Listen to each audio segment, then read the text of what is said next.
কাল আমরা তোমাদের বাড়িতে যাচ্ছি। বাড়িতে এই ব্যাপারে কিছু জানিয়েছো? হ্যাঁ, গতকাল আম্মুকে সব বলেছে।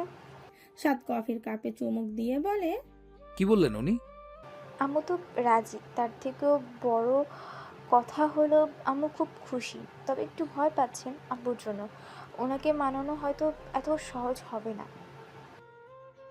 সাজির কথায় সাদ আলতো হাসে। আখি সেই হাসির পানে তাকিয়ে থেকে ভাবে, লোকটা হাসলে কত সুন্দরই না দেখায়। এভাবে আলতো হেসেও বুঝি কাউকে এত ভালো লাগতে পারে? তার তো জানা ছিল না। কিন্তু এ লোক হাসে না কেন? এভাবেই তো সবসময় হাসতে পারে সে। কত সুন্দর লাগে দেখতে। তারপরে সে নিজের মাথায় অদৃশ্যে বাড়ি মারলো। মুখের লাগাম টান আখি। এসব কি বলছিস তুই? ওই লোক হাসুক বা না হাসুক তাতে তোর কি? না মানলে মানাতে হবে। ভয় থাকলে সব কাজ হাসিল করা যায় না। আমাকে আমার মতো করে সামলাতে দাও। তোমার আম্মুকে সব বলে রেখো তাহলে। কাল ছুটির দিন, তাই সকাল সকালে আমরা পৌঁছে যাব। এটা আমি ফোনেই বলতে পারতাম, কিন্তু তোমার ভয় হয়তো তাতে কমতো না, তাই নিজেই আসলাম। সাজি আবার আপ্লুত হয় সাদের কথায়। আখি অবাক হয়, ভাবে মানুষটা এতটাও খারাপ না। তোমাদের বাড়িতে কে কে আছে? আমি, আখি, আব্বু, আম্মু, শিমু আপা আর জালাল ভাইজান। বাকি দুজনকে? শিমু আপা এতিম। আব্বু ছোটোবেলায় ওকে আমাদের বাড়িতে এনেছেন, স্কুলে ভর্তিও করিয়ে দিয়েছেন, কিন্তু আপা পড়তে চাননি। আব্বু বাড়ি থেকে বের করে দেওয়ার হুমকিও দিলেও কোনো কাজ হয়নি। তার নাকি পড়াশোনা করতে ভালো লাগে না, সে নাকি বাড়ির কাজ করতেই বেশি উৎসাহিত।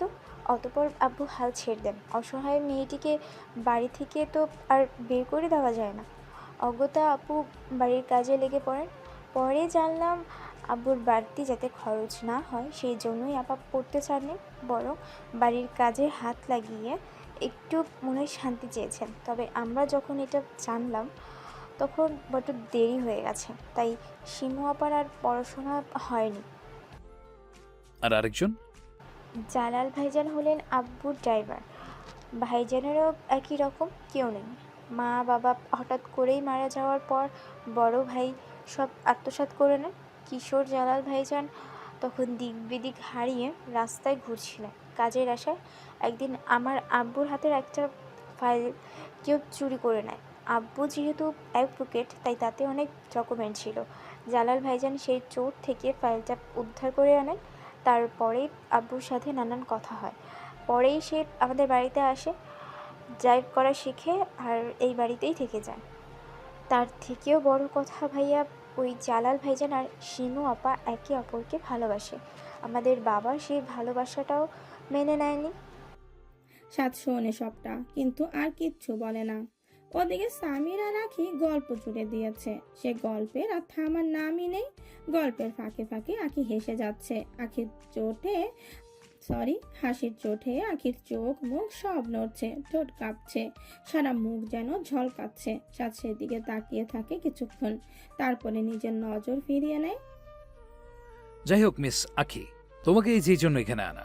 কাল যেহেতু আমরা যাচ্ছি, আশা করব অন্যায় না করেও যেভাবে অন্যায়কে শায়েস্তা করেছিলে, কাল চাইবো সেভাবেই নিজের বোনের পাশে থাকবে। আখি রাগে হিস হিস করতে থাকে। আবার সেই কথা, দেখুন, আপনি না বলেও আমি আপুর পাশে থাকতাম। বিশ্বাস তো নেই। তুমি হয়তো সঠিক কথা সঠিক জায়গায় বলতে নাও পারো। আখির আগে সামির ও সাজির দিকে তাকায়। তারা দুজনেই নিলিপ্ত, তবে সামির নিজের নিলিপ্ততা কাটিয়ে বলে, ভাইয়া থাক না এসব কথা, ও তো ভুল করেই ফেলেছিল। আর উনি আমাকে মাফও করে দিয়েছিলেন, কিন্তু আমাকে পচাতে ছাড়ছেন না। সাদ আর কিচ্ছু না বলে উঠে পড়ে। আমাকে যেতে হবে, অফিসে কিছু কাজ আছে। ভাইয়াকে আগে একটু পৌঁছে দাও। না না, কোনো দরকার নেই, আমি যেতে পারবো। তাছাড়া আপু তো আছেই। সামির ফিস ফিস করে বলে, আমি তোমার আপুর সাথে একটু সময় কাটাতে চাইছিলাম, চাও না আখি? আপনার ভাইয়ের সাথে আমি যাব না ভাইয়া। না জানি আমাকে আবার কি বলে অপমান করেন। একসাথেই তো এলে, কিছু হবে না। আমার হাতে অত সময় নেই। কারো যাওয়ার ইচ্ছে হলে সে যেন এক্ষুনি গাড়িতে বসে, নইলে আমি একাই চলে যাব।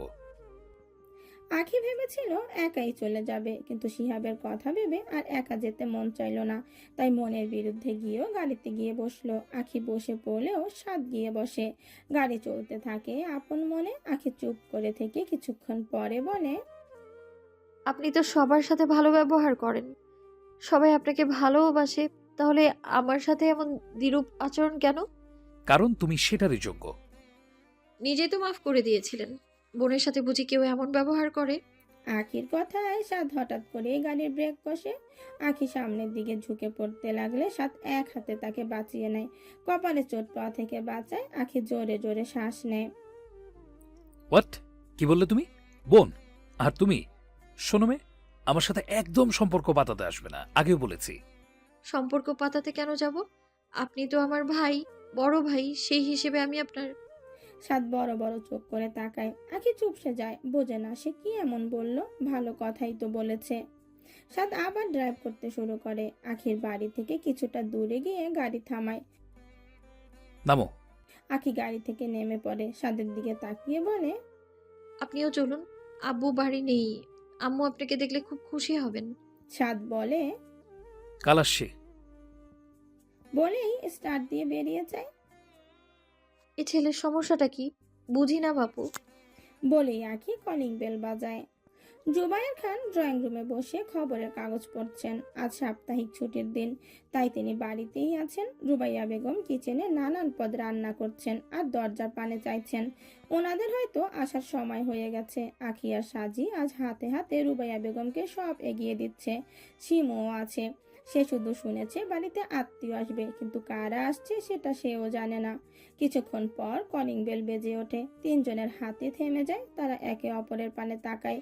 রুবাইয়া বেগম তাড়াতাড়ি রান্নাঘর থেকে বেরিয়ে আসেন। জুবায়ের খান দরজা খোলার জন্য উঠলে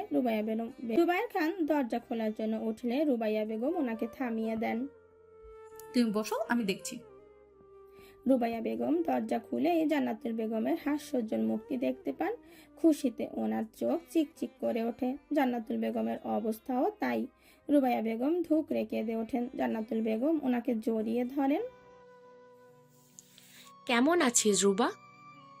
ভালো, তুই? খুব ভালো। যে ভালো মুখে বলে উপলব্ধি করানো সম্ভব না। কে এসেছে রুবা? রুবাইয়া খানের কথায় জান্নাতুল বেগম চুপ হয়ে যান। পরবর্তী পরিস্থিতির কথা ভেবে ভয়ে চুপসে যান। ভালো আছেন ভাইজান? খুব ভালো আছি। রুবাইয়া বেগম হাসেন। দেখেন অনেকজন এসেছে। রুবাইয়া বেগম কাউকে চিনলেন না, তবে জান্নাতুল বেগমের পাশে দাঁড়ানো লোকটিকে দেখিয়ে বলেন, এ ও আমার ছোট ছেলের স্বামীর। তারপরে ফিসফিস করে বললেন, তোর হবু জামাই পছন্দ হয়েছে? রুবাইয়া বেগম রুবাইয়া বেগম হেসে উত্তর দেন, খুব। স্বামীরকে এক দেখায় ওনার পছন্দ হয়েছে, আর হতেই হবে। সে কি কম সুদর্শন নাকি? এত বাবা, ভেতরে এসো, আপনারা সবাই আসুন। রুবাইয়া বেগম সবাইকে নিয়ে ভেতরে আসে। ওদিকে রান্নাঘরে দাঁড়িয়ে আখি আর সাজি দুজনেই ভয়ে কাঁপছে। তোমরা এমন কেন করছো? কারা এসেছে? আখি ছোট্ট করে উত্তর দেয়, আমার ফুপ্পি। আখির ফুপ্পি এসেছে শুনে এবার শিমও ভয় পেয়ে যায়। না জানি বাড়িতে এবার কি যুদ্ধটাই না বাঁধবে। সবাই এক এক করে বাড়িতে ঢুকতেই জুবায়ের খান ওনাদের দিকে তাকান, আর তাকাতেই ওনার চোয়াল শক্ত হয়ে যায়। রাগে মুহূর্তেই চোখ মুখ লাল বর্ণ ধারণ করে। রুবাইয়া বেগমের দিকে তাকিয়ে হুঙ্কার দিয়ে ওঠেন। সাজিয়া রাখি রান্নাঘর থেকেই কেঁপে ওঠে। শেষ, সব শেষ। ভয় পাস না আপু, দেখি কি হয়। কিন্তু সবাই এসেছে, ওই লোকটা তো আসেনি, মানে সাদ চৌধুরী। ভাইয়া আসেনি? সাজি ভালোভাবে তাকায় সবার দিকে। হ্যাঁ, সত্যি তো। তাহলে তাহলে কি হবে? ভাইয়া যে বললেন সব সামলে নেবেন। আমি ওই লোককে তো আগেই বিশ্বাস করিনি, ফাঁকা বুলিয়ে আউড়ে চলে গেছে, আসবে বলে মনে হয় না। সাজি কেঁদে ওঠে। সিমু ওদের কথায় কিছুই বোঝে না, তবুও সাজিকে কাঁদতে দেখে আর কোনো প্রশ্ন করার সাহস পায় না। কাঁদিস না আপু, আমরা তো আছি, সব ভালোই হবে, দেখিস। ওদের সাহস কি করে হয় এই বাড়িতে ঢুকার? তুমি সে সাহস দিয়েছ? দরজার থেকে দূর দূর করে তাড়িয়ে কেন দাওনি রুবা? তুমি শান্ত হও, আমার কথাটা তো একবার। কোনো কথা না। ওদেরকে এক্ষুনি এই বাড়ি থেকে বেরিয়ে যেতে বলো, নইলে আমার থেকে খারাপ কেউ হবে না। ভাইজান, আমার কথাটা।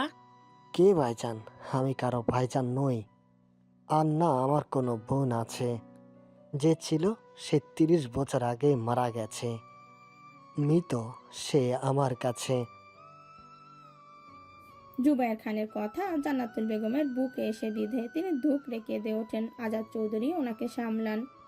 ভাইজান, আপনি আমাদের কথাটা শুনুন। মানছি ভুল হয়েছে, একবার সুযোগ তো দিন। সুযোগ? কিসের সুযোগ? আর অপরিচিত মানুষকে আমি সুযোগ দিতে যাবই বা কেন? কাবেরী বেগম মনে মনে বেশ আনন্দিত। বেশ হয়েছে। এই বাড়ির মেয়েকে বাড়ির বউ করার খুব শখ, তাই না? আমিও দেখতে চাই, এইবার করো।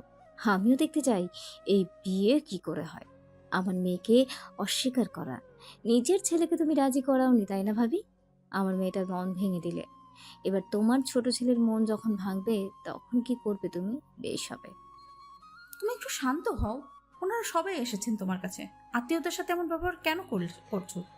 কারণ ওরা আমার কেউ না, আর যারা আমার কেউ না তাদের প্রতি দরদ দেখিয়ে কি লাভ? আমাদের প্রতি না হয় দরদ নাই বা দেখালেন, কিন্তু নিজের মেয়ের যে এত কাণ্ড করে বসে আছে সেদিকে খেয়াল আছে তো আপনার?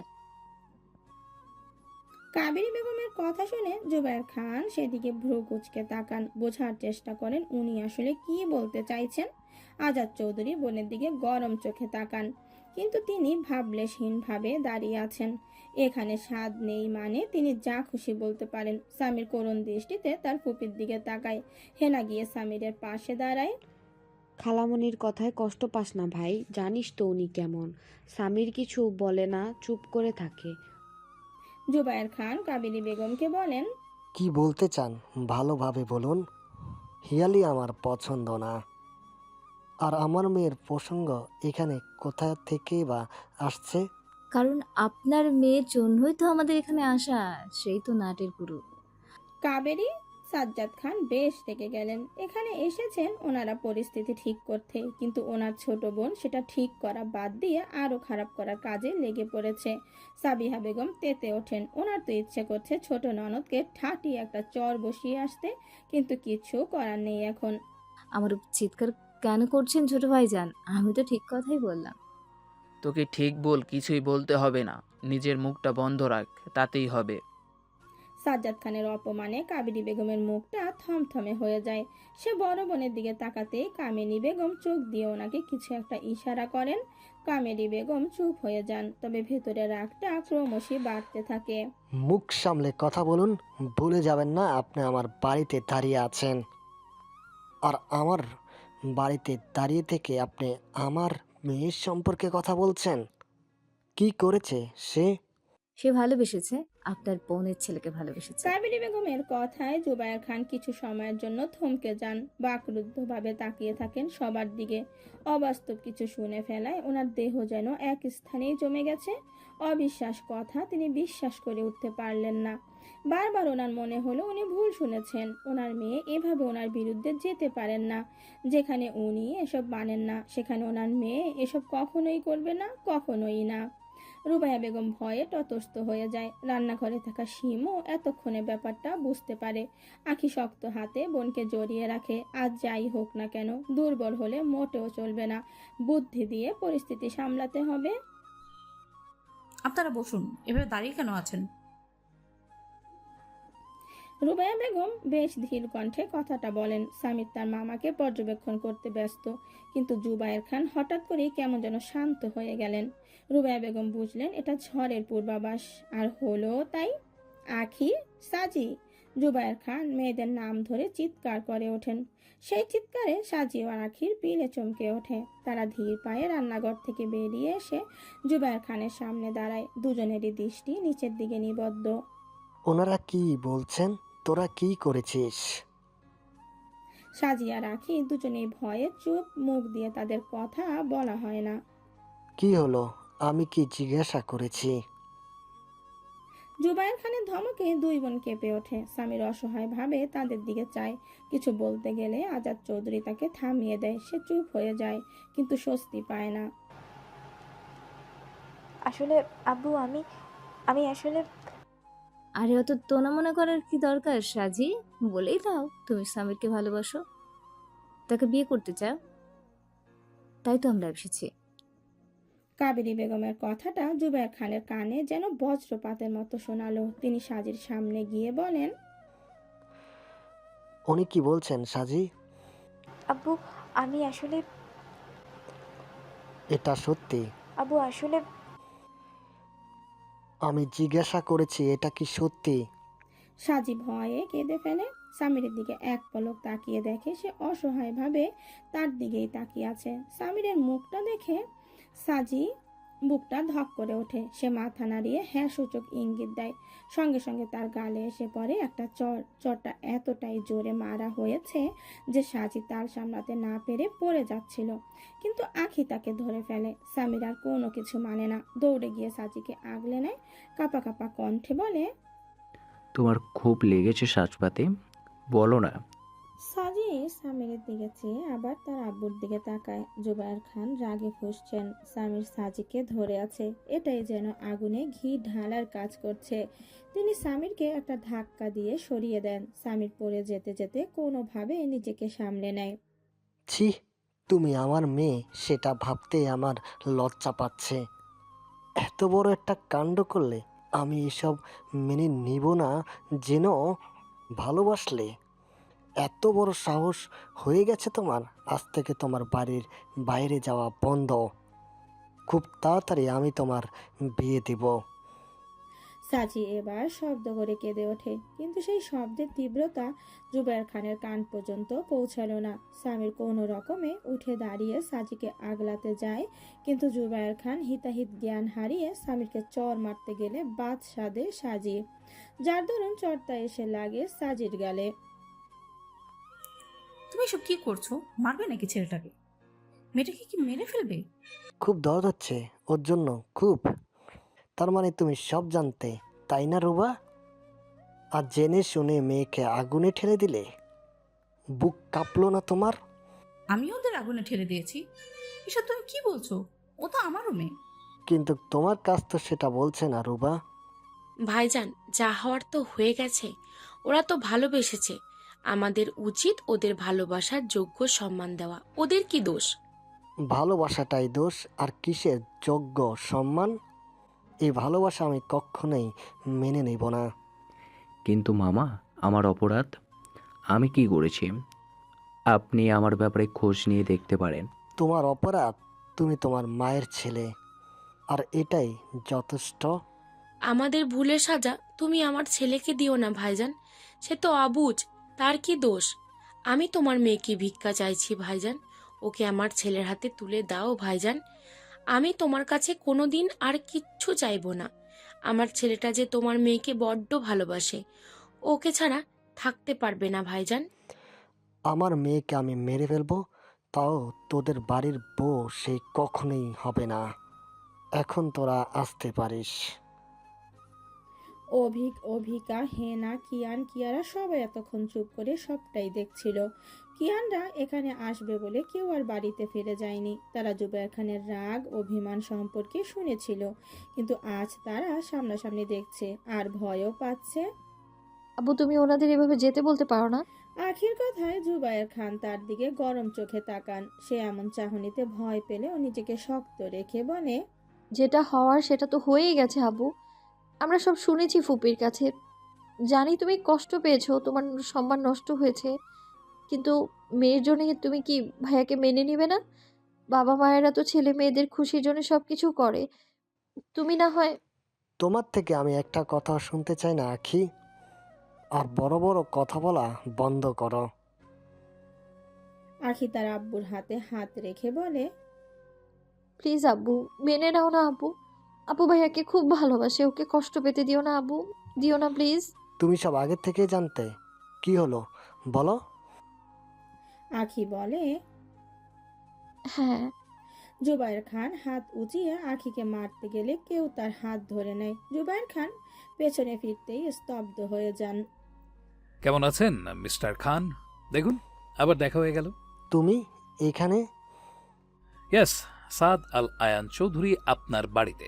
কেমন ফিল করছেন? ভালো?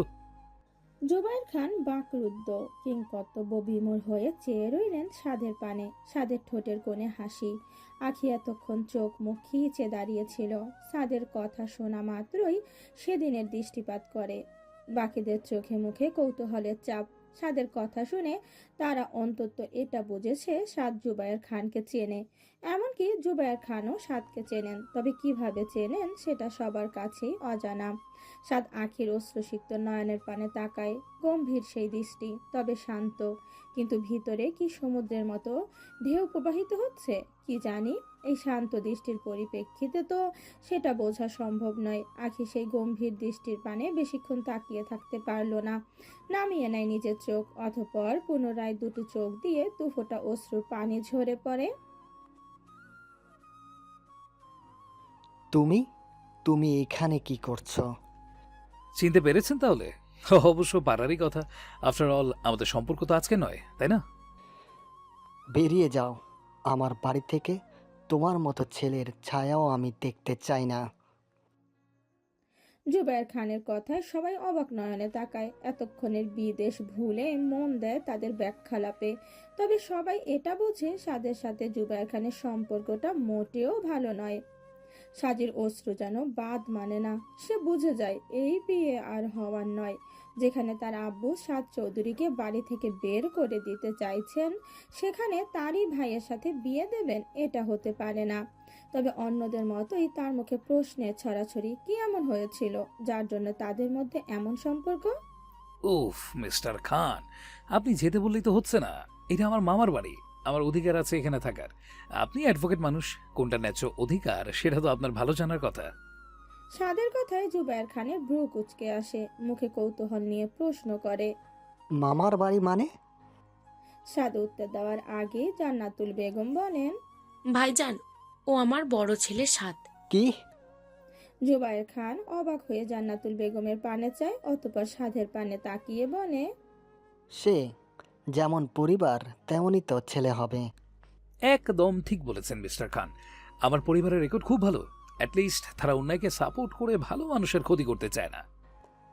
আয়ান। উফ, আপনার মুখে এই নামটা শুনতে যে এত ভালো লাগে কি বলবো। যাই হোক, এখানে আমি পুরনো কাসন্দি ঘাটতে আসিনি। সামির আমার ভাই, সে আপনার বড় মেয়েকে খুব ভালোবাসে, বিয়ে করতে চাই। এই বিয়ে আমি মানব না, কখনোই না। ওই চৌধুরী বাড়ির সবাই বিশ্বাসঘাতক, প্রতারক। সাদ নিজের হাত মুষ্টিবদ্ধ করে ফেলে। পরিবারের সম্পর্কে এমন কথা যে কেউ শুনতে চাইবে না, তবুও তাকে এখন শান্ত থাকতে হবে। ভাইয়ের কথা ভেবে সবটা বুঝে শুনে এগোতে হবে। জুবায়ের খানের কথা শুনে বাকিরা রাগে ফুঁসতে থাকে। কিয়ারা তো পারলে সাদকে নিয়ে এক্ষুনি এখান থেকে চলে যায়, কিন্তু সেই সাহস তো তার নেই, আর না আছে কোনো অধিকার। কিন্তু সাদকে এমন করে বলার তার মোটেও ভালো লাগছে না। কিন্তু সে এটাও ভেবে পাচ্ছে না সাদ ভাইয়া কেন চুপ করে আছে, কেন হুঙ্কার দিয়ে এই লোকটাকে থামিয়ে দিচ্ছে না, কেন? তার ভাই এ বাড়ির মেয়েকে ভালোবাসে বলে? হ্যাঁ, তাই হবে, নইলে সাদ ভাইয়া তো চুপ করে সবটা সহ্য করার মানুষ না। কিন্তু ভাইয়ের প্রতি এত দরদও যে ভালো না, এত ভালোবাসাও ভালো না। একটু ভালোবাসা তো তাকেও দিতে পারে, একটু যত্ন তো তাকেও করতে পারে, কিন্তু না, তিনি তো আমাকে ওইভাবে পছন্দই করেন না। সাদ কি করেছে ভাইজান, যার জন্য তুমি ওকে বাড়ি থেকে বার করে দিতে চাইছো? তুমি কি জানতে আমার ছেলে? না, জানতাম না। আজ জানলে চড়িয়ে লাল করে দিতাম। আপনার সাথে আমি আলাদাভাবে কথা বলতে চাই মিস্টার খান। কিন্তু তোমার সাথে আমি কোনো কথা বলতে চাই না। তুমি এক্ষুনি সবাইকে নিয়ে এই বাড়ি থেকে বেরিয়ে যাবে। তোমাদের ছায়াও আমি আর এই বাড়িতেও দেখতে চাই না। আর এই বিয়েও আমি দেব না। তোমরা যেতে পারো। আব্বু তুমি? চুপ। জুবায়ের খান ধমক দিয়ে আখিকে চুপ করাতে চান, কিন্তু সে এখন আর চুপ থাকবে না। চুপ থাকলেই সব হাতের বাইরে বেরিয়ে যাবে। তখন তার কিছু করার থাকবে না। আখি এক হাতের আঙুল দিয়ে মুখের পানি মুছে ফেলে। সাদের দিকে তাকাতে দেখে সে তার দিকেই ফিরে আছে। তার চোখে কি ছিল আখির জানা নেই, তবে যেন তাদের মধ্যে হঠাৎ করে সাহসের সঞ্চার হয়। সে বলল, তুমি আপুর সাথে এটা করতে পারো না আব্বু? ওনারা এত আশা নিয়ে এই বাড়ি এসেছেন, আর সবাই তো তোমার আপন, তোমার মেয়ে, তোমার ভাগ্নে, তাহলে কেন ওদের কষ্ট দিচ্ছ? আখি, আবার ধমক, কিন্তু আখি বলা থামায় না। জুবায়ের খান মেহের এহেন ব্যবহারে অবাক হন বটে। মানছি ওনাদের অন্যায় হয়ে গিয়েছে, অতীতে অন্যায় করে ফেলেছেন, ঠিক আছে, কিন্তু ভুল তো মানুষ মাত্রই হয়, তাই না আব্বু? তোমার থেকে আমি এমন বড় বড় কথা শুনতে চাইছি না। নিজের ঘরে যাও, নইলে আমার হাত উঠে যাবে। তারপরে তিনি সাদের দিকে ফিরে বললেন, আর যে আমার হাত ধরার ভুল করবে তাকে আমি ছাড়ব না। জুবায়ের খানের এহেন কথায় সাদ হাসে। সাদ একবার সাজির দিকে ফিরে তারপরে সামিরের দিকে তাকায়। দুজনের মুখ থমথমে, কষ্টের ছাপ মুখে স্পষ্ট ফুটে উঠেছে। রুবাইয়া বেগম শাড়ির আঁচলে মুখ লুকিয়ে কাঁদছেন। জান্নাতুল বেগম চাইছেন ওনার কাছে যেতে, কিন্তু জুবায়ের খানের সামনে তিনি কিচ্ছু করতেও পারছেন না। আখি তার বোনের পানে তাকিয়ে নীরবে অশ্রু বিসর্জন দেয়। ভাবে সে কি হেরে যাবে? পরিস্থিতি তো তাই বলছে, কিন্তু আপু তো শেষ হয়ে যাবে। সে তো স্বামীর ভাইকে খুব ভালোবাসে, আর ভালোবাসার মানুষকে কি ভুলে যাওয়া যায়? যায় না তো। আখি সাদের দিকে অশ্রুসিক্ত নয়নে তাকায়, বোঝানোর চেষ্টা করে, প্লিজ কিছু করুন। সাদ আখির দিকেই তাকিয়েছিল। ফলে নজর মেলে দুজনের। আমি আপনার সাথে আলাদা কথা বলতে চেয়েছি, আশা করি আপনি আমার সাথে কোঅপারেট করবেন। তোমার সাথে আমি কথাই বলতে চাই না। সেখানে আলাদা কথা বলা তো অনেক দূর।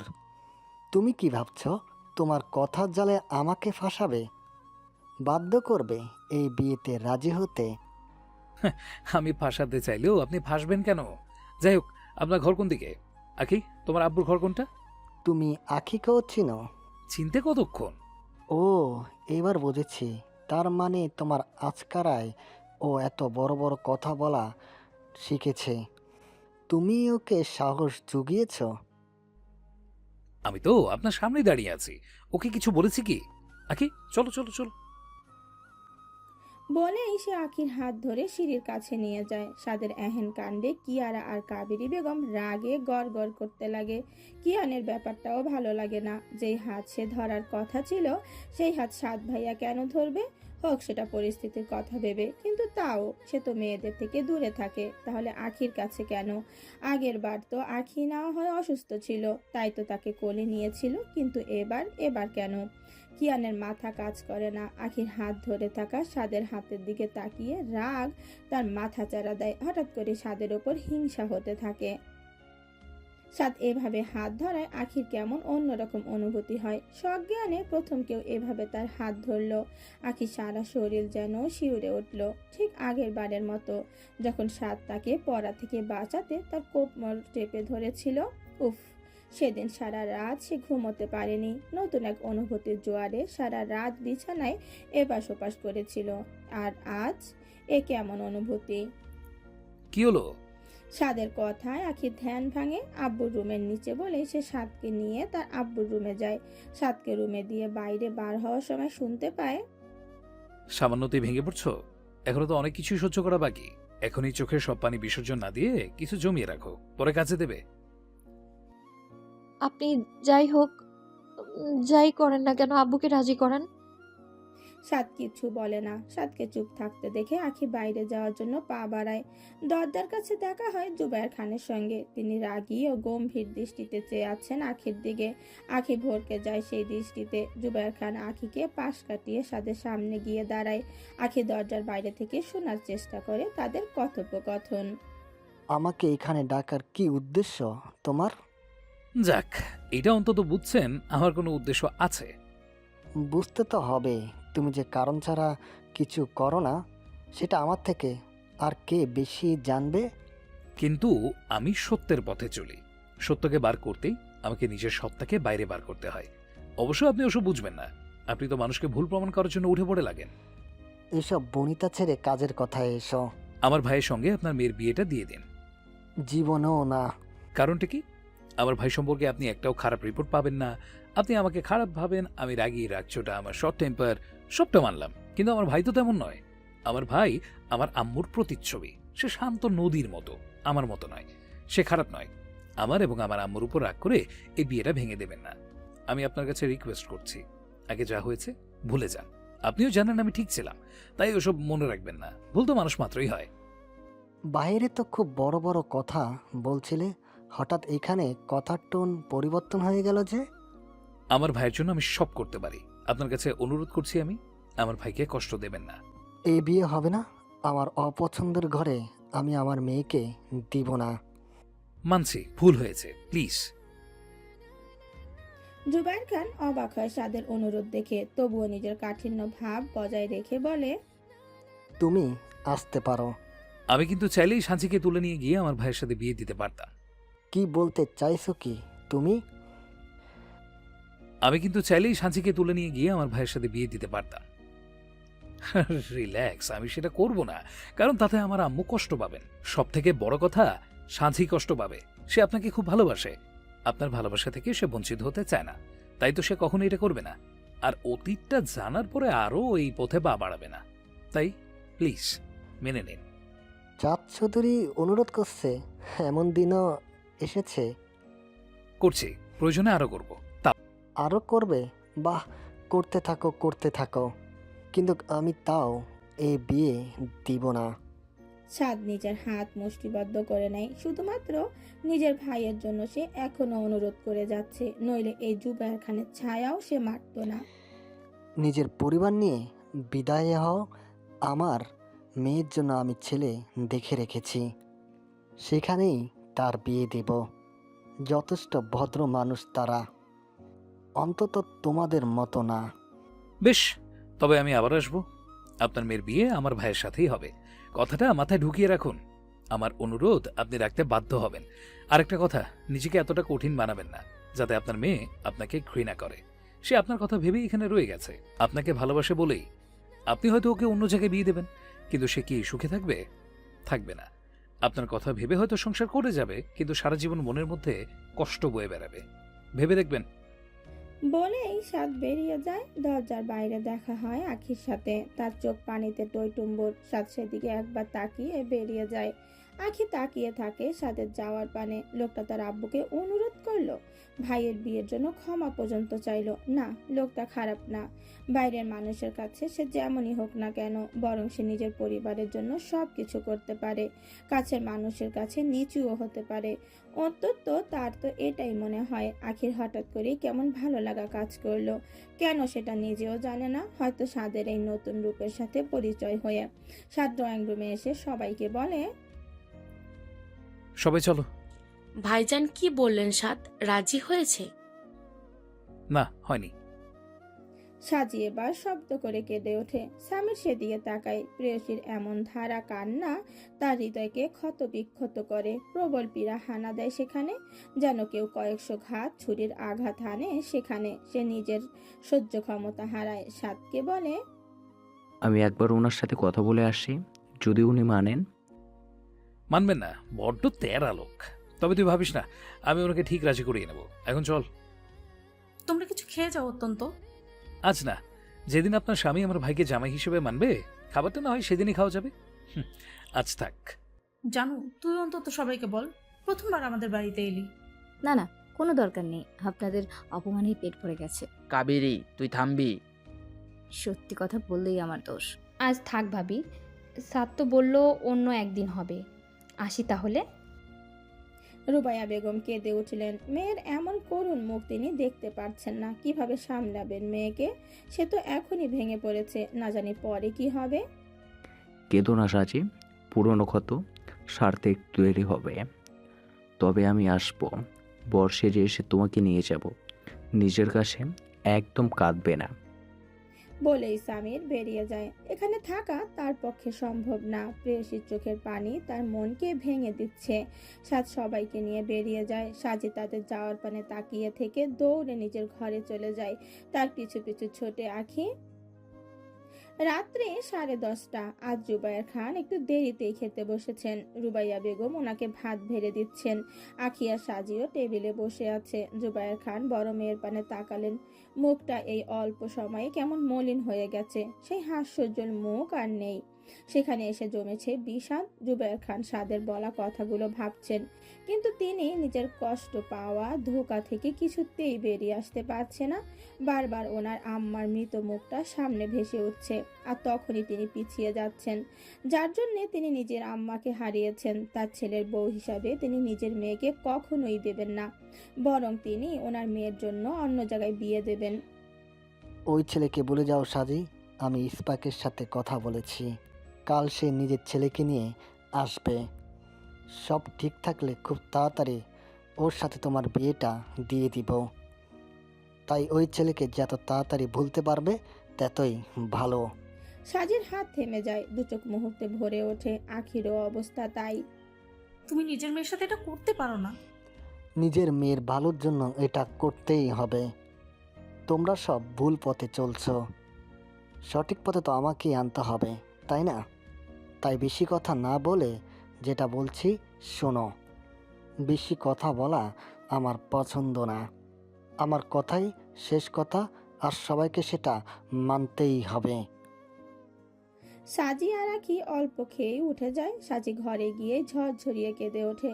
আখি তাকে দু হাতে আগলে নেয়, কিন্তু তার তো কান্না থামার নামই নেই। অজ্ঞতা সে নিজের রুমে চলে আসে। সামিরকে কল দেয়, সাদের ফোন নাম্বার নেয়। হ্যালো। উফ, কি গম্ভীর কণ্ঠ। আখির পুনরায় কেমন অনুভূত হলো যেন।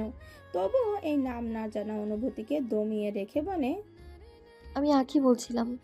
সাত কিছু সময়ের জন্য থামকায়, ফোনের পানে তাকিয়ে বলে, তুমি হঠাৎ? আপু খুব কান্নাকাটি করছে, আপনি কিছু করুন প্লিজ।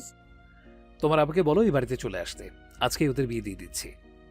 সব জেনেও কেন এমন বলছেন? তো কি বলবো, তাকে আমি বলে আসিনি না কাঁদার জন্য? তাহলে কাঁদছে কেন? তার থেকে বলো আমার ভাইকে ফোন করে একটু প্রেমালাপ করতে, ওটাই ওদের জন্য বেটার। প্রেমালাপ? হুম। আপনি এইসবও বোঝেন? আমি কোচে খোকা নই। যাই হোক, কি জন্য কল করেছো বলো। আব্বুর সাথে আপনার কি শত্রুতা? সেটা তোমার না জানলেও চলবে। কিন্তু নো মোর ওয়াচ। কেন এমন করছেন? আব্বুকে রাজি করান না। আব্বু তো কাল বাড়িতে পাত্রপক্ষ আনছেন, সব ঠিক থাকলে নাকি খুব তাড়াতাড়ি আপুর সাথে তার বিয়ে দিয়ে দেবেন। আপু সেটা শুনে সেই যে কান্না শুরু করেছে, আর থামার নামই নেই। পাত্রকে? ইশফাক আঙ্কেলের ছেলে ফয়সাল। সেও আঙ্কেলের মতোই ডক্টর। ইশফাক আঙ্কেল আব্বুর বন্ধু। ডক্টর? কোন হসপিটাল? City hospital. ওকে, দেখছি কি করা যায়। এখন রাখো। সত্যি দেখবেন? বেশি প্রশ্ন করা আমার পছন্দ না। আচ্ছা আচ্ছা ঠিক আছে, অত রেগে যাচ্ছেন কেন? একটু তো ভালোভাবে কথা বললেও পারেন। ওদিকে ততক্ষণে টুং টুং শব্দে সাত কল কেটে দিয়েছে। আজব ছেলে তো। এ এমন কেন? ওই বাড়ির কেউ তো এমন না। এই ছেলে তাহলে কোথা থেকে টপকালো? নিশ্চয়ই হসপিটালে পাল্টাপাল্টি হয়ে গেছে। আখি ইউনিভার্সিটির উদ্দেশ্যে বেরিয়েছে। সাজিকে আজ বাড়ি থেকে বার হতে দেয়া হয়নি। এই নিয়ে বেচারির মন খারাপের শেষ নেই, কিন্তু আখিকে যেতেই হবে। তার ইম্পর্ট্যান্ট একটা ক্লাস আছে। আগের দিন তো করতেই পারেনি, কিন্তু সত্যি বলতে তার মোটেও ক্লাস করতে ইচ্ছে করছে না। মন তো চাইছে সারাক্ষণ সাজির কাছে থাকতে, পাশে বসে থাকতে। কিন্তু জুবায়ের খানের কড়া নির্দেশ, সাজির আশেপাশেও যেন আখিকে তিনি না দেখেন। এমনকি তিনি আজ কোর্টেও যাননি। ফলস্বরূপ ইচ্ছা না থাকলেও আখিকে আজ আসতে হয়েছে। এই সুযোগে সে ক্লাসটাও করে নিতে পারবে। কিন্তু দীর্ঘ আধ ঘন্টা যাবৎ সে রাস্তায় দাঁড়িয়ে আছে। না কোনো রিক্সা মিলছে, আর মিলছে না কোনো অটোর দেখা। শেষে বিরক্ত হয়ে সে হেঁটেই এগোতে লাগলো। যদিও সে জানে এভাবে গেলে সে টাইমে পৌঁছাতে পারবে না, তবুও দাঁড়িয়ে থাকাচ্ছে হেঁটে যাওয়াই তার থেকে বেটার মনে হলো। কিছু দূর এগিয়ে যাওয়ার পরেই কেউ তার রাস্তা আটকায়। সামনের দিকে তাকাতেই আখির রুহ কেঁপে ওঠে। মনে পড়ে যায় নিজের করা আগের দিনের কাণ্ড। কি খুকি, কি খবর? আখি ঢোক গেলে বাড়ির দিকে চিন্তায় সে তো শিহাবের কথা ভুলেই গিয়েছিল। কি ভয় পেলে বুঝি? অন্য সময় তো মুখের কথার ফোয়ারা বার হয়, এখন চুপ কেন? আপনি আপনি এইখানে কেন? আপনাকে না বলেছি আমার সামনে আসবেন না? ওরে বাস, এই তোরা দেখ দেখ, মামুনি আমাকে আপনি করে বলছে। কি সৌভাগ্য আমার তা মামুনি, আগের দিন তো খুব তুই তোকারি করলে, তা আজ হঠাৎ কি হলো? দেখুন, আপনি আমার পিছু ছাড়ুন, আমাকে যেতে দিন। বলেই সে পাশ কাটিয়ে চলে যেতে নেয়, কিন্তু শিহাব তার হাত ধরে ফেলে। ছাড়ুন আমার হাত। আখি নিজের হাত ছাড়ানোর জন্য মোচড়ামুচড়ি করতে থাকে, কিন্তু শিহাব আরো শক্তভাবে তার হাত ধরে। শিহাবের এই সামান্য স্পর্শে আখির অস্বস্তি বাড়ছে, গা ঘিন ঘিন করছে, ইচ্ছে করছে এই হাত এক্ষুনি কেটে ফেলতে, যে হাতে শিহাব তাকে স্পর্শ করার ভুল করেছে। ছাড়ুন বলছি। এখনো তো ঠিক করে ধরিনি সোনা, তবে তো হাত ধরলাম, এখন অনেক কিছু করার বাকি। আখি আরো ভয় পেয়ে যায়, আশেপাশে তাকায়, কিন্তু যে যার কাজে ব্যস্ত, এদিকে তাকানোর সময় কোথায় তাদের। শিহাব একটা কুৎসিত হাসি দিয়ে বলে, এই মালটাকে গাড়িতে তোল, ওর তেজ আজ কি ভাঙবো আমি। আমার গায়ে হাত তোলার শাস্তি ওকে এমন ভাবে দেব যে সারা জীবন মনে রাখবে। দোহাই লাগে, আমায় ছেড়ে দিন। আমি কোনোদিনও আর এমন কাজ করব না। দরকার হলেও ভরা ক্যাম্পাসে আপনার পা ধরে মাফ চাইবো আমি। তাও আমাকে মাফ করে দিন, ছেড়ে দিন আমায়। আমার সাথে এমনটা করবেন না প্লিজ। তোমাকে এমন নরম হওয়া মানায় না সোনা, মেয়েরা হবে তেজি, তবেই না তাদের বশ করে লাভ। সেই জন্যই তো তোমাকে এত পছন্দ আমার। তুমি তেজ দেখাবে, কিন্তু দিন শেষে আমার কাছেই ধরা দিতে হবে তোমাকে। এই তোদের কি বললাম, শুনতে পাসনি?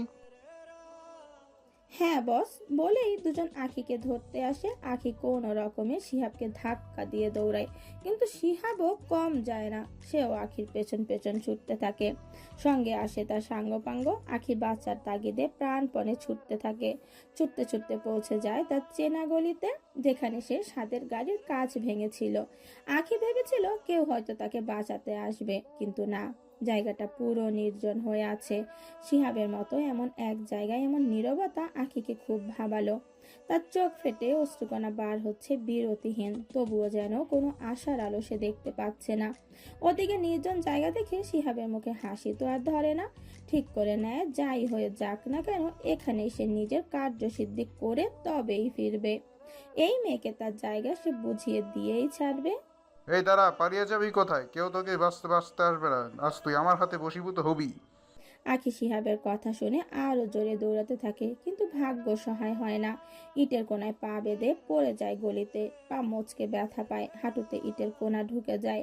আখি ব্যথায় কুকড়ে ওঠে, আম্মু বলে জোরে চিৎকার দেয়। চেষ্টা করেও নিজের মাঝে সে ওঠার শক্তি জোগাতে পারে না। ঢুকরে কেঁদে উঠে সে। সব দম শেষ, এবার কোথায় পালাবে? আখি আকুতি মিনতি করে, কিন্তু শিহাবের কানে সে সব পৌঁছায় না। সে ঝাঁপিয়ে পড়তে চায় আখির ওপর। শান্ত পরিবেশের আখির গগনবিধারী চিৎকার যেন চারিদিকে প্রতিফলিত হতে থাকে, কিন্তু আফসোসের ব্যাপার, কেউ এগিয়ে আসে না। আর না আসে সামনে। আখি নিজের দু চোখ বন্ধ করে নেয়, সৃষ্টিকর্তার কাছে দোয়া করে নিজের সর্বোচ্চ বাঁচিয়ে দেয়ার। এবার তোমার কি হবে মামুনি? সব তো শেষ। এত চিৎকার দিয়েও যে লাভ হচ্ছে না। আহারে, খুব কষ্ট হচ্ছে বলো? আমারও না খুব কষ্ট হচ্ছে। এই যে তোমাকে এখন নিজের করে নেব, তাতেই আমার সব কষ্ট ভ্যানিশ হয়ে যাবে। তোমার তো উচিত আমার কষ্ট লাঘব করা, তাই না? শিহাব কুৎসিত হাসি দিয়ে আখির উপর ঝাঁপিয়ে পড়তে চায়, কিন্তু তার আগেই কারো শক্তপোক্ত পায়ের আঘাতে দূরে ছিটকে পড়ে সে। পাশে দাঁড়ানো শিহাবের দুই সাঙ্গপাঙ্গ হতবম্ব হয়ে তাকিয়ে থাকে আগত ব্যক্তিটির পানে। শিহাব অবাক হয়ে চায় ব্যক্তিটির দিকে, রাগে তার চোয়াল শক্ত হয়ে ওঠে। এই কে রে তুই? শিহাবের কথায় আখি পিট পিট করে নিজের চোখ খোলে। পাশে তাকাতেই যেন বাচ্চার তাকিদ খুঁজে পায়, শব্দ করে কেঁদে ওঠে। সাদ আখির দিকে তাকিয়ে তাকে ধীরে ধীরে দাঁড় করায়। মেয়েটার মুখের দিকে তাকিয়ে যেন তার বুকটা ধক করে ওঠে, কিন্তু পা মচকে যাওয়ায় ও হাঁটুতে চোট পাওয়ার দরুন আখি ঠিক করে দাঁড়াতেই পারে না। সাদ পাশেই একটা বাড়ির সামনে তাকে বসিয়ে দেয়। আখির সামনে হাঁটু মুড়ে বসে, গালে আলতোভাবে হাত রেখে ধীর কণ্ঠে বলে, ঠিক আছে তুমি? চেনা মানুষের সঙ্গ পেয়ে আঁকি সাদের হাত চেপে ধরে। অশ্রুকণা ঝরতে থাকে বিরতিহীন। হিচকি তুলে সাধের কথার প্রতি উত্তর দুদিকে মাথা নাড়ায়, যার অর্থ না, সে ঠিক নেই। কি করে থাকবে? এই মানুষগুলো যে তাকে ঠিক থাকতে দেয়নি। ওরা ওরা আমার সব কেড়ে নিতে চেয়েছিল আমার সাথে। বলেই আখি আবার কেঁদে ফেলে। সাদ আখির অশ্রুসিক্ত নয়নের পানে চেয়ে যেন আরো হিংস্র হয়ে ওঠে। মেয়েটাকে এভাবে সে কখনোই দেখেনি, তাই তো আরো বেশি করে খারাপ লাগছে। তোদের পিরিত শেষ হলে ওকে আমার হাতে তুলে দে, ও আমার শিকার, ওকে আমার হাতে ছেড়ে দে, নিজের কাজে যা। সাদ শিহাবের কথার কোনো উত্তর দেয় না, আখির গালে হাত রেখে বলে, তুমি আরেকটু কষ্ট করে এখানে বসো, আমি দেখছি। শিহাবের সামনে গিয়ে এলো পাথারি কয়েক ঘা চালিয়ে দেয়। শিহাবের সাথে থাকা দুজন শিহাবকে বাঁচাতে আসলে তাদেরকেও মেরে সোজা করে দেয় সে। তোর শিকার মেয়েদেরকে তোর পশু মনে হয়? You bloody bastard! বলেই সাদ তার গোপনীয় অঙ্গে কয়েক ঘা চালিয়ে দেয়। ব্যথায় চিৎকার করে ওঠে শিহাব। আখির সেদিকে তাকিয়ে শুকনো ঢোক গেলে সাদ ক্রমেই হিংস্র হয়ে উঠছে। তিনজনকে এমন ভাবে মারছে যে কেউ তাদের দেখলেই ভয় পেয়ে যাবে। মার সহ্য করতে না পেরে শিহাব বলে ওঠে, আমাকে ছেড়ে দিন, ছেড়ে দিন আমাকে। ছেড়ে তো দেবো, কিন্তু যার জন্য তোর এত দেমাগ, যার জন্য মেয়েদের সম্মানহানি করতে যাস, সেটার ব্যবস্থা করবো না? এমন করবেন না, আমি খুব ব্যথা পেয়েছি, আমার বিয়ে হবে না। তোর মতো ছেলের অধিকার নেই কাউকে বিয়ে করার, কোনো মেয়ের জীবন নষ্ট করার। তোর জন্য এইটাই ঠিক। বলেই জোরে এক লাথি দেয় গোপনাঙ্গ বরাবর। সঙ্গে সঙ্গে শিহাব অজ্ঞান হয়ে যায়। আখির এমনি ভয় করলেও শিহাবের এই অবস্থা দেখে কোথাও যেন সে শান্তি পায়। বেশ হয়েছে, আজ পর্যন্ত অনেক মেয়ের জীবন সে নষ্ট করেছে, আর আজ তার ফল সে পেয়েছে। হ্যালো অনিক। স্যার আপনি কোথায়? হঠাৎ করে কোথায় চলে গেলেন? আমি এখানেই আছি। আমার গাড়ি কোথায় আছে? মেইন রোডের ধারেই, যেখানে আগে ছিল। ওকে শোনো, আজকে আমার অফিসে যেতে দেরি হবে, তুমি অন্য একটা গাড়িতে অফিসে চলে যাও, আমি একটু পরে চলে আসবো। কিন্তু স্যার একটু পরেই তো একটা মিটিং আছে, ওনারা তো আপনার জন্য ওয়েট করে থাকবেন। তুমি সামলে নাও, আমি একটা কাজ ছেড়ে আসি। Okay sir.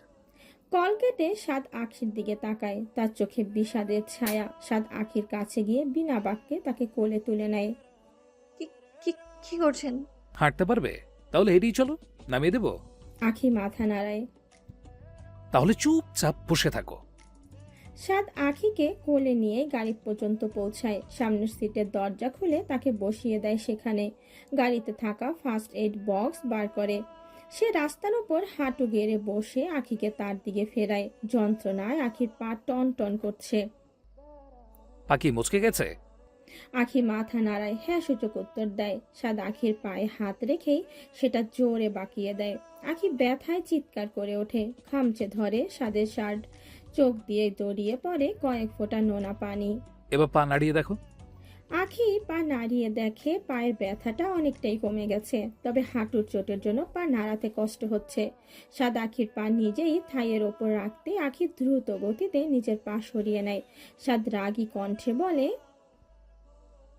সমস্যা কি তোমার? পা কেন সরিয়ে নিচ্ছ? দেখতে পাচ্ছ না ব্যথা পেয়েছো? পায়ে হাত দেবেন না। একটু আগেও তো দিয়েছিলাম, কই তখন তো কিছু বলনি।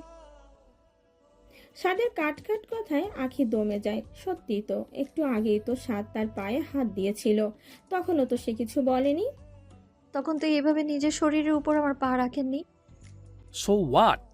বলেই সে আখির পা আবার টেনে নেয়। তার কোনো বারণই শোনে না। খুব যত্ন সহকারে আলতো হাতে আখির পায়ের ক্ষতে ড্রেসিং করে দেয়। আখি তাকিয়ে থাকে সাদের দিকে। যতদিন যাচ্ছে লোকটাকে সে নতুন ভাবে আবিষ্কার করছে। এই রাগী তো এই শান্ত, লোকটাকে বোঝা বড় দায়। এই যেমন আখি, সে তো এই লোককে বুঝেই উঠতে পারে না। কখনো মনে হয় খুব খারাপ একটা মানুষ, আবার কখনো মনে হয় এর থেকে মানুষ বুঝি পৃথিবীতে নেই। সে তো দুমুখ সাপের কথা শুনেছে, কিন্তু একই ব্যক্তির দুরকম ব্যক্তিত্বের কথা শোনেনি। দেখা তো দূরে থাক। আর কোথাও লেগেছে? আখি মিথ্যে বলে না। সাদ আখিকে আস্তে করে দাঁড় করাতে গেলে সে হাঁটুতে ভর দিয়ে ব্যথায় কুকড়ে ওঠে। সাদ হকচকিয়ে যায়।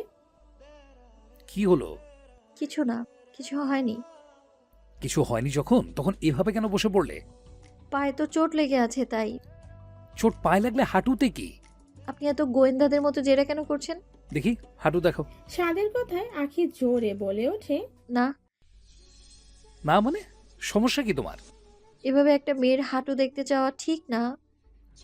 ওকে চলো, তোমাকে ওই কি যেন নাম, ও হ্যাঁ ফয়সাল, রাইট, তার কাছে নিয়ে যাই, সে সুন্দর করে ড্রেসিং করিয়ে দেবে। উনি তো ডক্টর। এই মুহূর্তে আমি তোমার ডক্টর, তাই মুখ বন্ধ রেখে আমাকে আমার কাজটা করতে দাও। বলেই সে আখির অনুমতির তোয়াক্কা করে না, তার পাজামা হাঁটুর উপর পর্যন্ত তুলে দেয়। ওদিকে লজ্জায় আখির শোচনীয় অবস্থা, কিন্তু সাধের তাতে কোনো হেলদোল নেই। সে তো ক্ষতের গভীরতা মাপতে ব্যস্ত। শিট, এইভাবে বাড়ি যেতে তুমি ব্রেইনলেস বিউটি। আমি মোটেও ব্রেনলেস নই। আপনি এভাবে আমায় অপমান করতে পারেন না। সে তো দেখতেই পাচ্ছি, তুমি আর তোমার কাজ দুটোই সমান। আপনি কিন্তু চুপ। সাদ এক ধমক দেয়, ধমক খেয়ে আখি চুপ হয়ে যায়। আখি সাদের প্রতিটি ছোঁয়ায় কেমন কেঁপে কেঁপে ওঠে।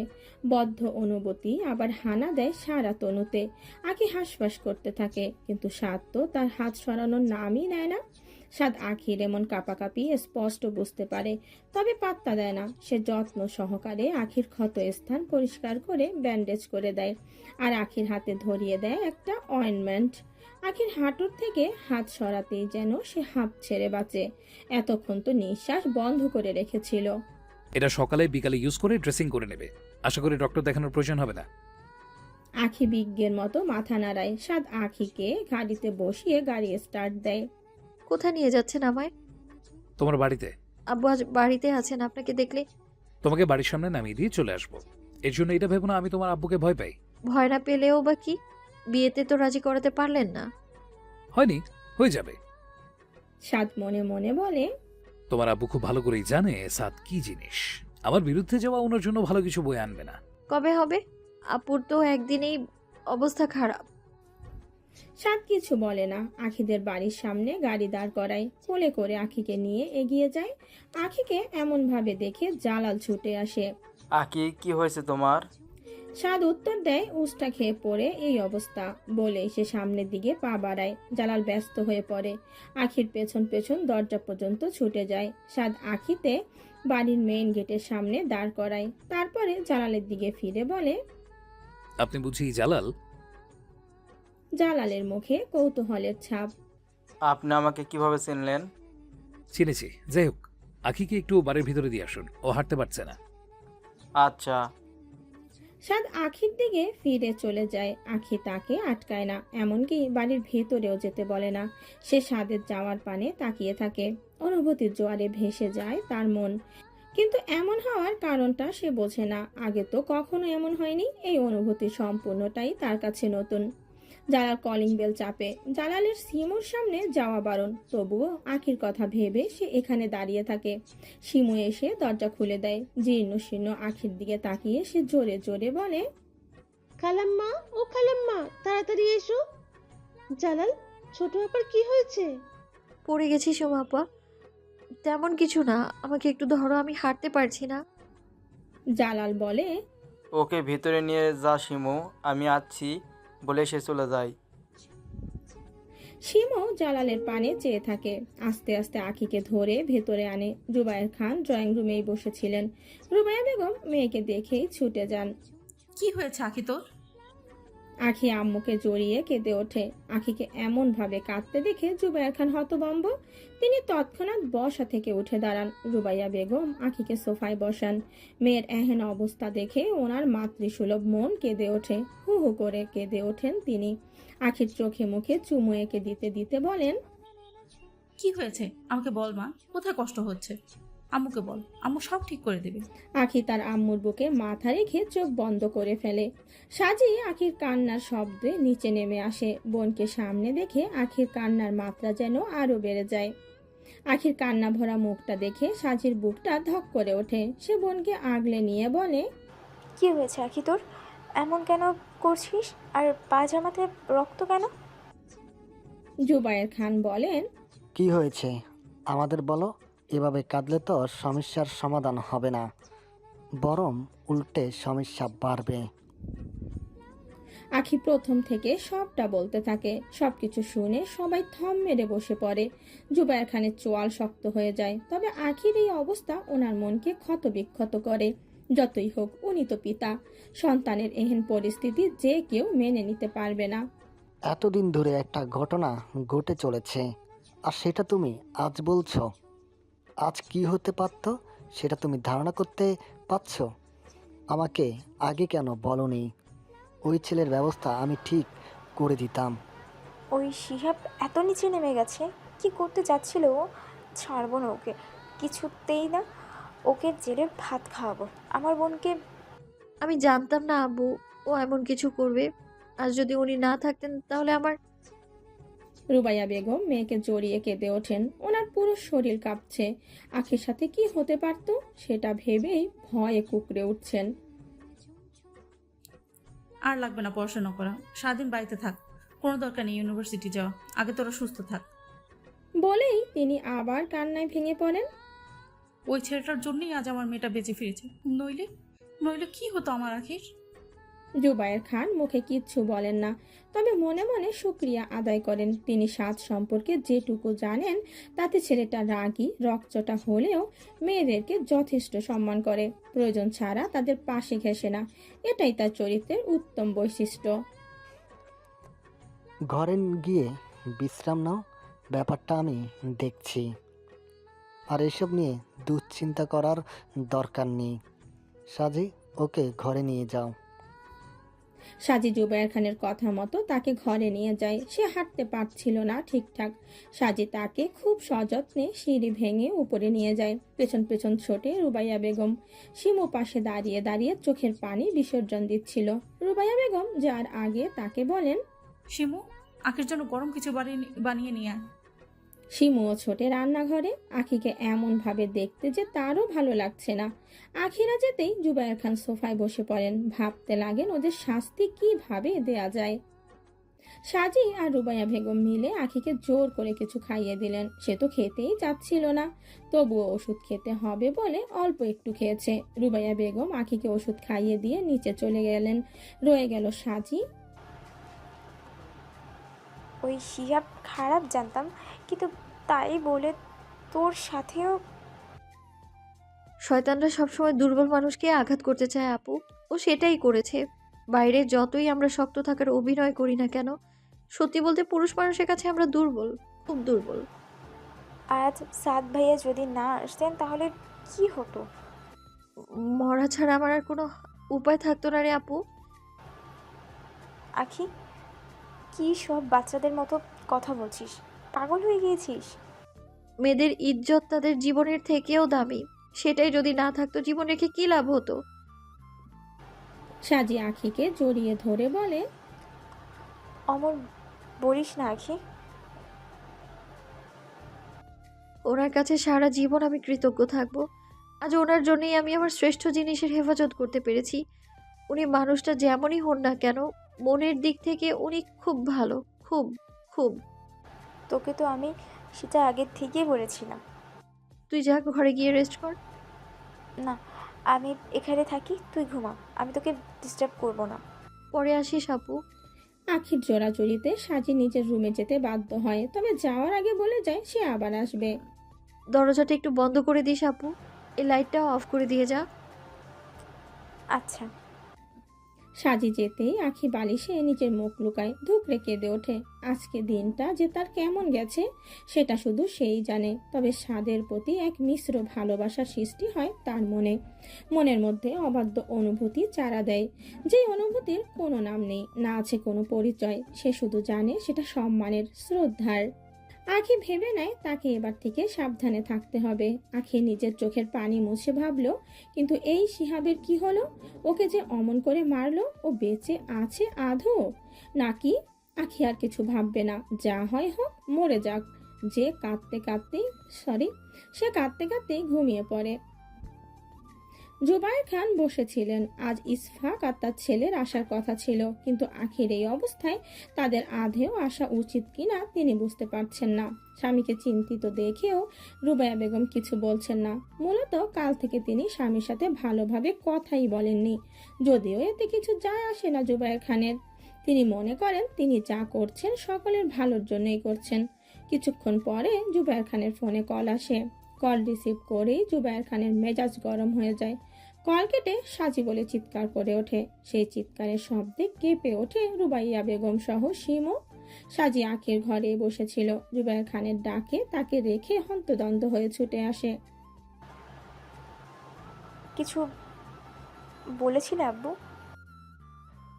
ওই সাদওয়ান চৌধুরীর ফোন নম্বর চাই আমার। এক্ষুনি, এক্ষুনি মানি, এক্ষুনি। সাজি ভয়ে ভয়ে দোতলায় আসে, ফোন নিয়ে জুবায়ের খানকে নাম্বারটা দেয়।